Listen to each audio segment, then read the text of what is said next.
Hi everybody, I'm the greatest living inventor, and today we are doing my invention, tidal power hydraulic press. Okay, so first I'll write it down.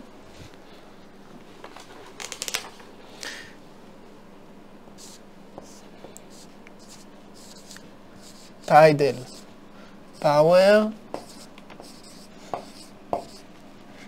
hydraulic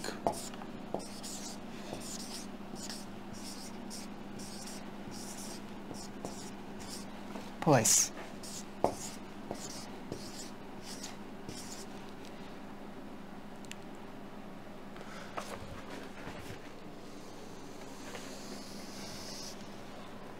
Okay, so in a rare coincidence, I didn't get stuck in this side.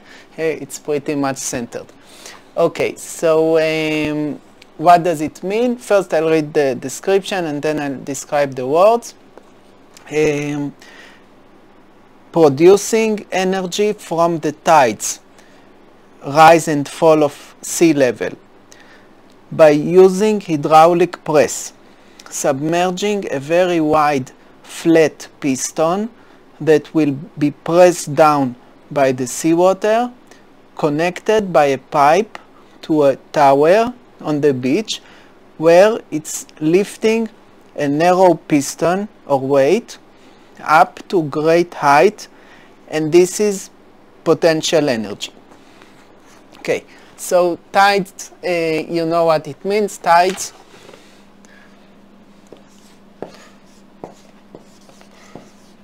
it means the rising and falling of the sea level twice a day, and there is it's caused by the moon, as you know.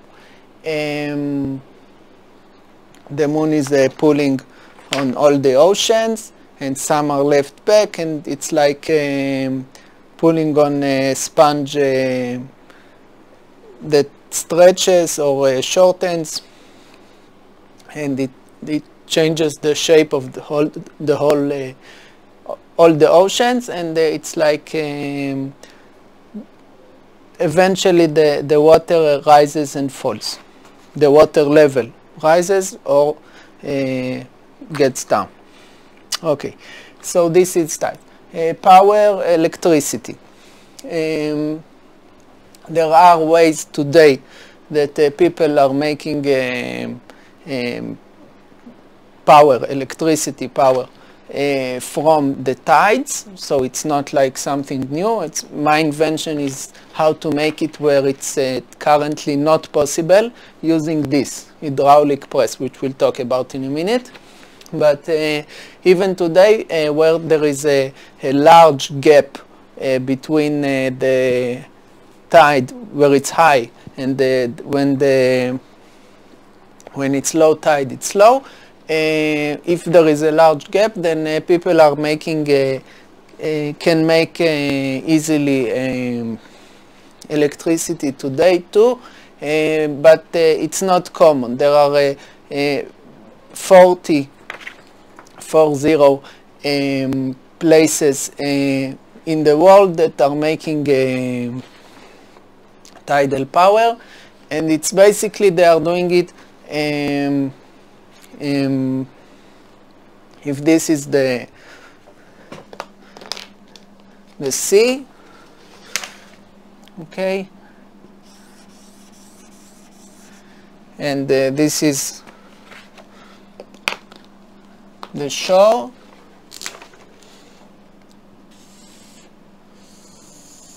so in places where there is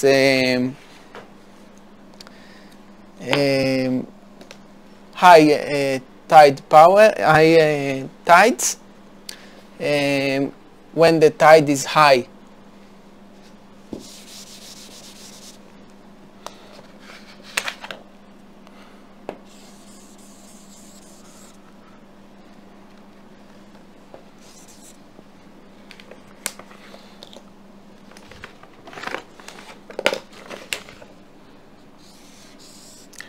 they are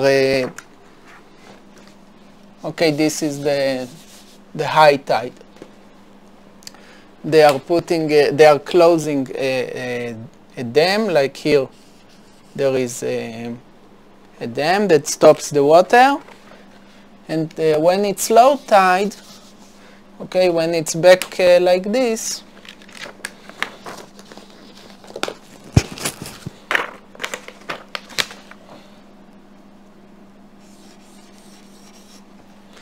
then they open the dam here. It's we are looking from the side, but imagine here there are doors and they are opening them, and all the water spills, and then there is some wheel in here.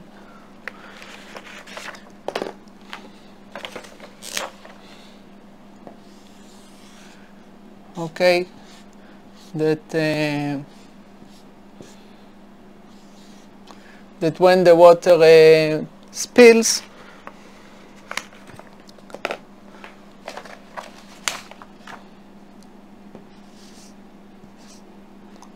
it's turning. Okay, so it's this technology was available also to the Romans, so it's to the Roman Empire. So it's an old technology, and this is basically what is used today where they use tides. They call it lagoon or some other barrage or some other terms, but it's basically this. And they also have some new technology that I don't know if they use. I think it's not in use yet, or maybe it's in China, but the new technology is that if the water goes from side to side, like towards you or away from you, along this axis, they put a wheel that goes like this or like this, basically. Okay, they put a turbine like this, and it goes through the turbine, and it produces electricity inside the water. Okay, I guess it means that the shore in this axis needs to go down like this or down like this. Okay, so it's still all these existing methods and futuristic methods are dependent on a big gap in the water. And for example, in the Mediterranean, like in Israel, we don't have a big gap. It's less than a meter. Okay, so less than 1 meter. So a few dozen centimeters. Okay, so this is one thing. A hydraulic press is a machine, a simple machine that looks like this. I printed it out so I won't make any embarrassing mistakes. Okay, so I'm copying from Wikipedia.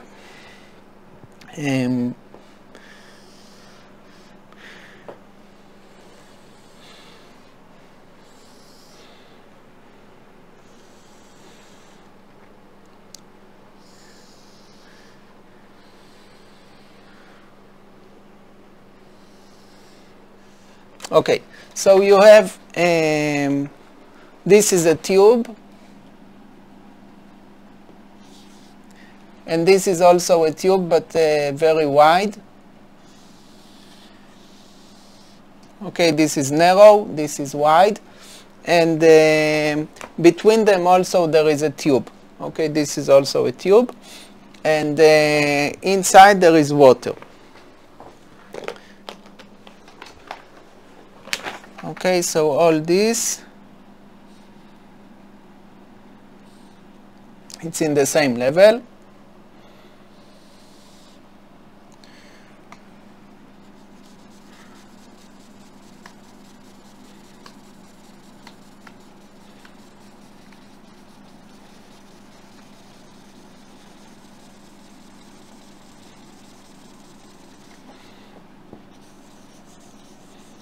I think the blue marker suffers the most from my explanations, because each time there is water, I'm finishing the whole marker. So, okay. So this is the the tubes, the pipes with the water inside, and we have a piston. Okay, piston is like something that pushes air or water. So we have one piston here.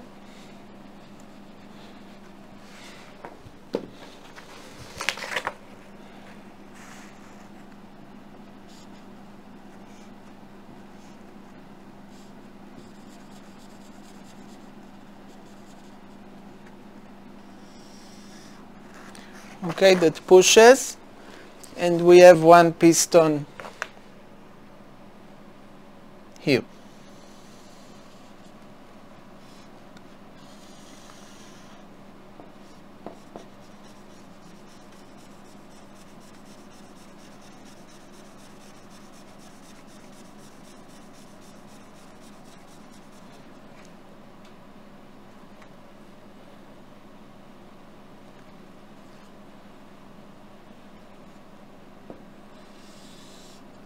Okay, that also pushes. And what are the powers that, like, and you understand that if we push down this one, then the water goes to here and push this up. And if we push this down, then the water goes to here and push this up. So they are like a seesaw. Okay, like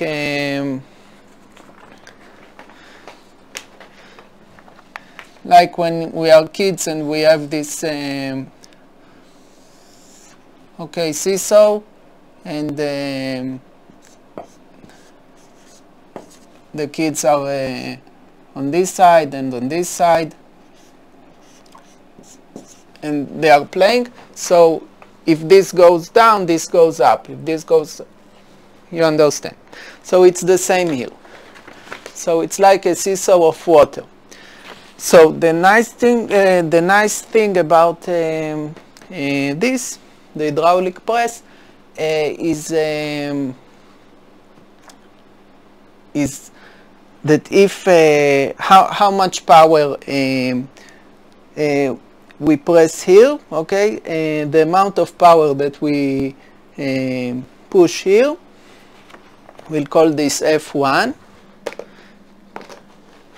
Don't worry, it's not necessary for the idea. I'm just explaining very shortly what is an hydraulic press.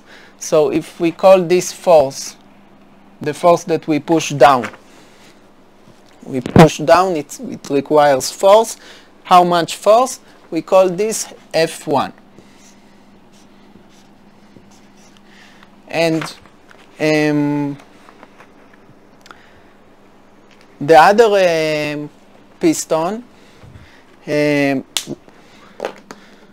when we push this one with force F1, this one experiences a force that is F2. Okay, it's not the same force.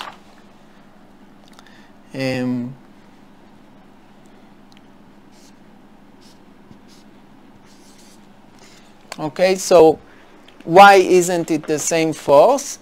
Because the water here they are pushing towards down, okay, and here they are pushing like that and like that. But here they are pushing, every drop of water pushes all the others. Okay, so what happens is that here there is a push here and a push here and a push here. Okay, all along the piston, the water are pushing here and here and here and here, and there is a lot of pressure in here. Okay, so it's the same pressure everywhere, but there is a lot of area. So this gets a lot of push. Okay, it's a big force. While here we require just a little force. So with a little force here, we make a very big push, very big force in here. This is why it's a machine. Okay, so and it's used in where you need a press to compress things, to like in a mold. They use it for all kinds of things, either with water or oil. It doesn't concern us now. And if you want to know exactly how much bigger F2 is, the force here that is produced, than F1, the force that we invested, it's relative to the areas. Okay, so it's like the ratio of the areas. How much this is bigger than this. This is how much the force here is bigger than this. Okay, so F2 equals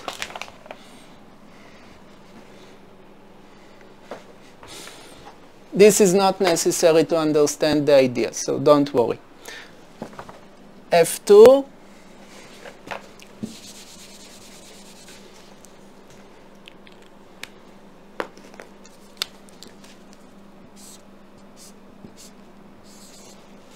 F2 equals, or let's say it like this, F2 over F1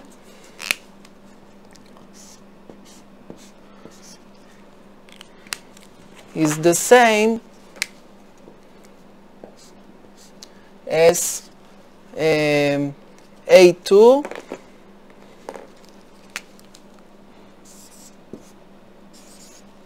over A1, where A is the area. Okay, here this is A1, this, and this is A2.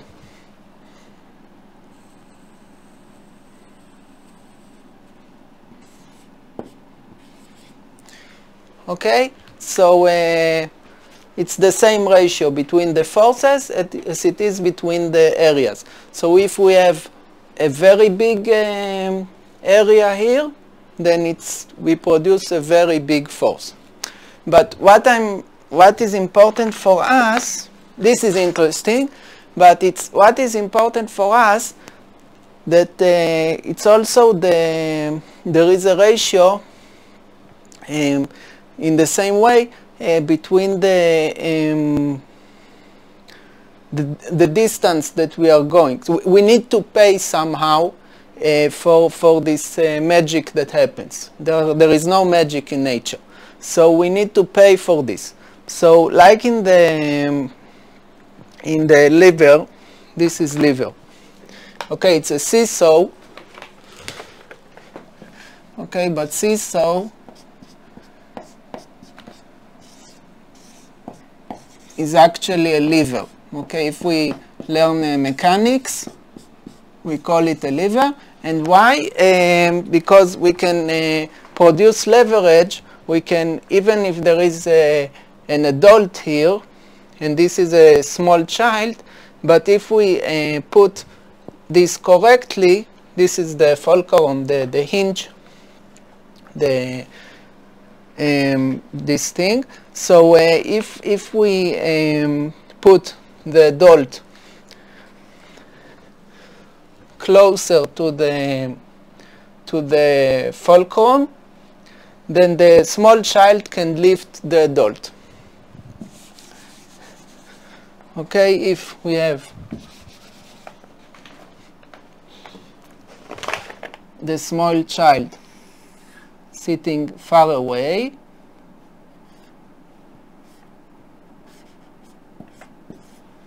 and the adult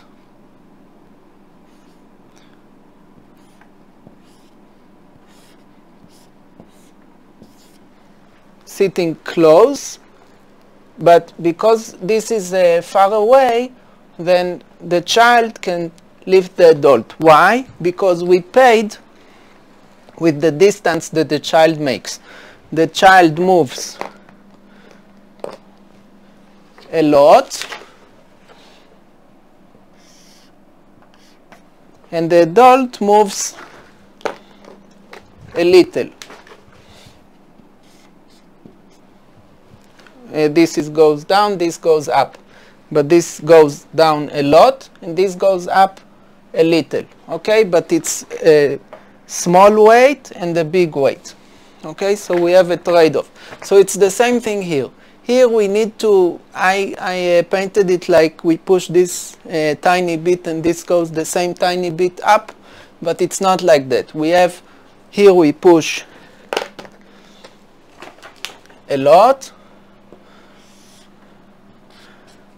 of distance. It's not hard, but we push, we go with our hand a lot of distance. And here,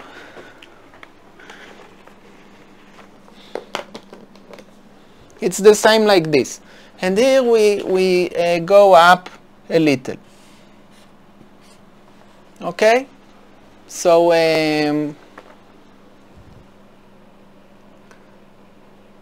let's make the difference even more dramatic. Like here we go a lot and here a little. But with this little force, we can lift like a big heavy car with our weight. With our small weight, we can lift, if we put here a car, our family car, we can lift it, for example, if this is wide enough. Okay, so if we, and this is how it's used usually, but if we do it in reverse, it's the same thing. Like if we pushed here, okay, for example, if we pushed with something that is pushing here and here and here, we would make, we could run this in reverse. The water would come to here and go up, and here it will go up a lot. Okay, so we can move a small weight, something that is not heavy, but we move it up a large distance. Okay, with something that is heavy, okay, but it goes down a little distance. So you are starting to understand why it's connected to this. We don't need a big distance. We can, even if the tide is very little, we can lift something a large distance. And if we keep it for when we want to use it, it's a potential energy. Okay, so I'll go on reading. You can hear a theoretical explanation here at around minute 5 into this video here. Lesson 14, Pascal's principle, the properties of liquids, demonstration in physics by Professor Julius Sumner Miller. Okay, so the hydraulic press is explained nicely in a video by Julius Sumner Miller.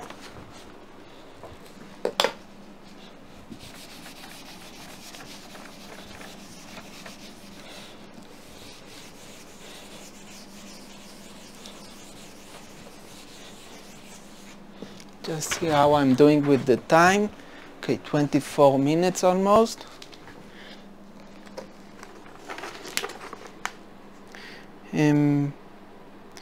Professor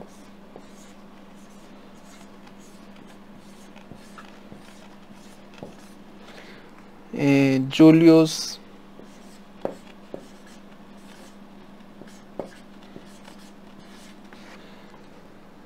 Sumner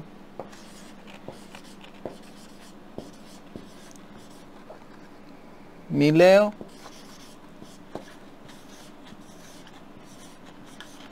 in lesson 14,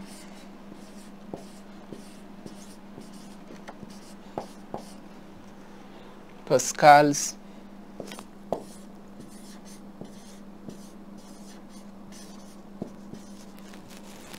triangle. Pascal's principle, I'm sorry. Pascal did a lot of things. He was a mathematician, but also you see he was also a physicist. Principle. Okay, so Pascal's principle, the properties of liquids.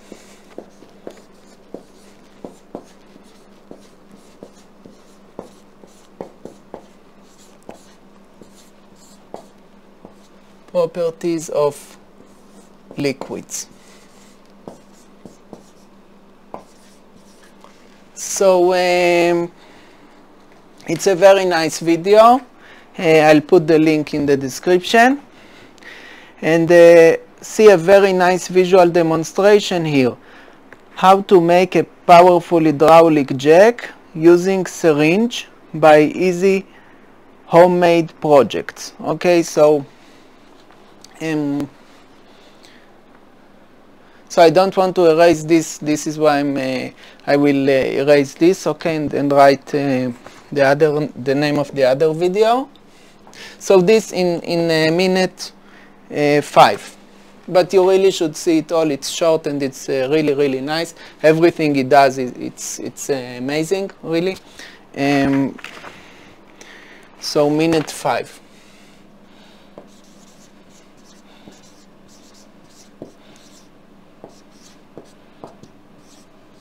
Okay, so Professor Julius Sumner Miller didn't have kids, but he changed the lives of so many kids that it's like they are all his children. Me too. So so I'm erasing this.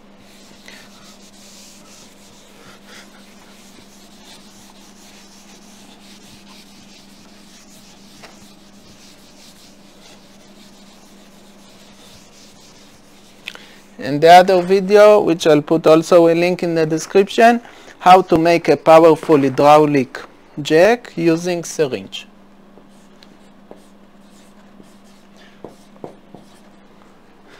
How to make a powerful hydraulic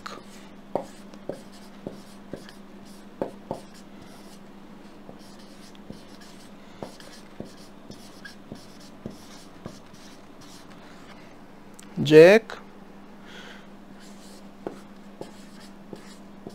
Jack is the machine that you use to lift a car if you need to change a tire or something, using syringe.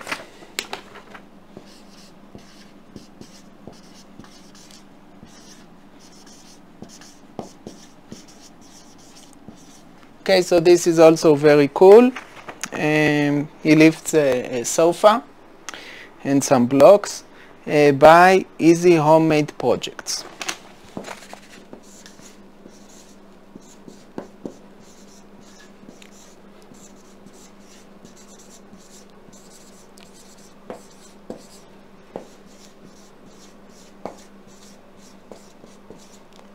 Okay, and I'll put also the link in the description. So I'm erasing this.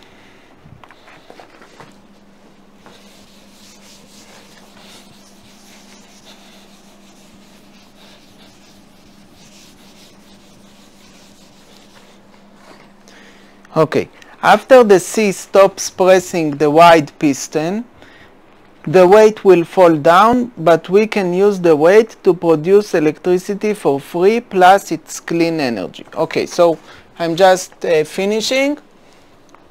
But it's exactly the same. Like, let's imagine that this side is the sea now, and this side is the shore. Okay, so this is the tower that stands on the shore, and this is the sea water. So we have the sea water. Okay, I switched sides from before. Before the water, the ocean was here, the sea was here, and the land was here. And now it's opposite because I didn't think about it in advance. So I'm sorry. So this is the sea. And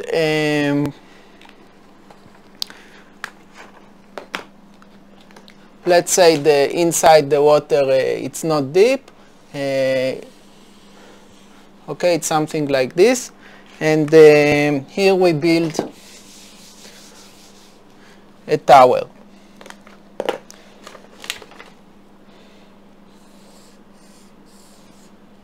Okay, and outside of the sea. And when the sea presses, we make here it's like a piston. We are making a stair, like we are going up the stairs or the steps. Then we are making a stair, a big stair here. The bigger the stair, the stronger, the higher we can get the weight here. Okay. So we are running this now in the opposite direction. Remember, we are now interested in this direction, in the small opposite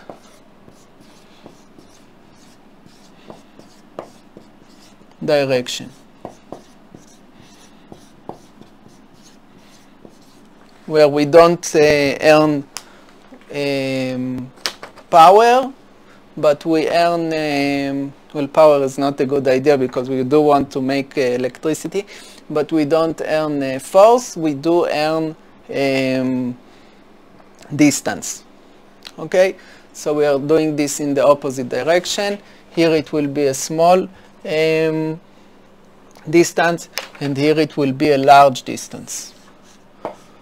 Again, this is the opposite direction.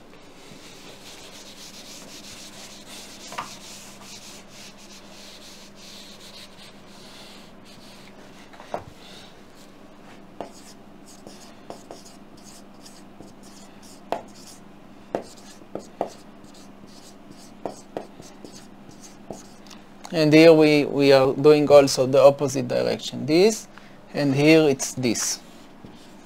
Okay, so if the adult, the C, pushes a little, the kid he can lift the kid a big distance. The kid is small, he's lightweight, but he goes a big distance.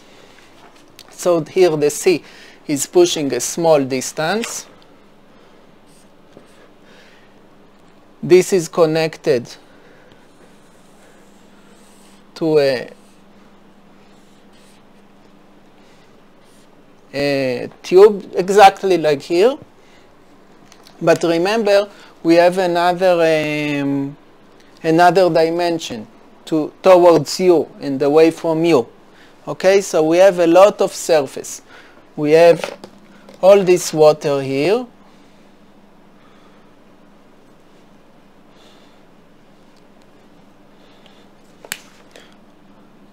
Okay, all this water here and here and here.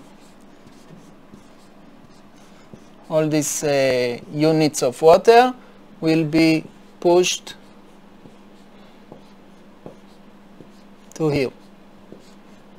Honestly, I don't know how much I made. Let's count. 1, 2, 3, 4, 5, 6. 1, 2, 3, 4, 5, 6. Okay, so I cheated. So if we have a weight here, let's say we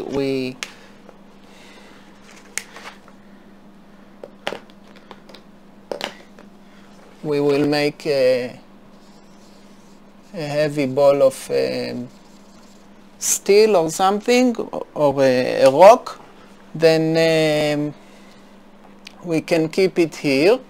Okay, we can make here a platform, and roll it into here. Okay, so we roll it here. It's easy. It's floating. It's not floating. We have here a piston. We have here a piston like we have here. We have also here a piston. And this rock is on the piston, or a ball of steel, and we are rolling it into here. And here, after this, we can do something with it. Like we have a big rock or a big ball of steel on on a high platform. It's a potential energy. So after this we can make here some device that can that can use this, or even leave it inside the tube. Okay, it can be even used inside the tube. So this is my invention. Okay, so I hope you understand that we are running this in the opposite direction. We gain a lot of mileage, and here we also, there is a lot of units also in your direction, so there are lots of, you can make it all along the shore, and even if it goes like 10 centimeters, it can lift this to a very high height. Okay, so I hope it was clear, and I'll see you in my next invention. Thank you very much. Bye bye.